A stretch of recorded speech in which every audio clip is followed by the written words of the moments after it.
Yeah, there is a consequence from the changes in European regulation regarding banks' capital adequacy ratio. And I guess it's quite known that Ukrainian banking industry was and still is westernized. So there were 35% of assets, and there are still something around, belongs to international banking groups, mostly from Europe.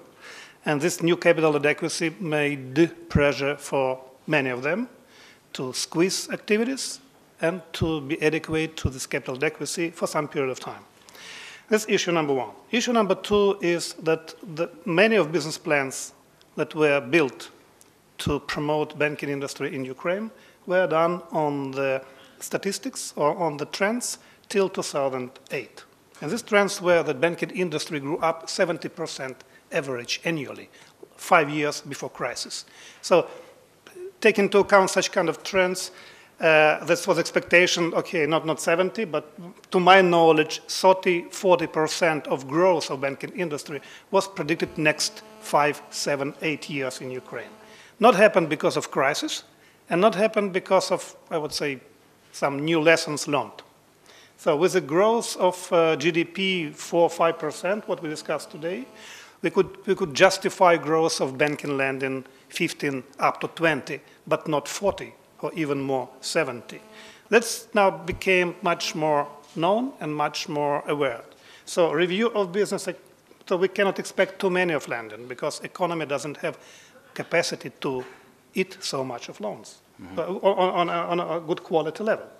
That's why the review of activities, we may say that the changes of business plans makes changes of business model. And some banks, I would like to name mostly international banks, do it quite professionally, and some of them decided to leave the retail banking or some other segments, and that make influence on lending activities. So it's some are dead, and some have gone, and some are living. It's like well-known song.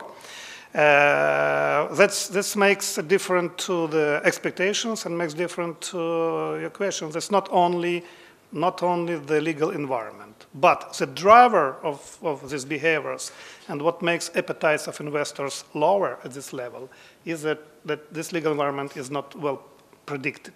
And this driver, I would say, number one or number two, who leads what in this 2012. Yeah, and number three is capacity. Capacity is not too high. So expectation that 48 million of people, or 45 now, is a big market is a very high-level assumption.